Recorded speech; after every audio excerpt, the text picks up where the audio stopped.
که خودت نیاز نداری و شاید توی یک سطل زباله ریخته بشه و شاید اسراف باشه واسه تو، اون اسراف تو یه حالت هدیه‌ای به یه مرد، یه خانم، یه آقایی که محتاج هستن.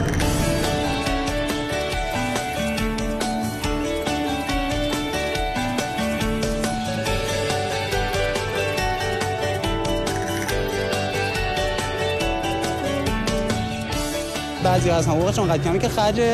و دخلشون، حتی بعضی دانشجوها هستن که واقعا ندارن، کار نمیکنن، اونان که به جایی وابسته نیستن، اونان که میتونن استفاده کنن، چون اونایی که واقعا نیاز دارن، چون همه نمیتونن برن بگن من نیازمندم. یه کسی که مثلا محصله، یه کسی که آبرو داره، واقعا نه به خاطر آبروش، به خاطر اینکه غرورش میگه من نمیخوام همچین کاری رو بکنم.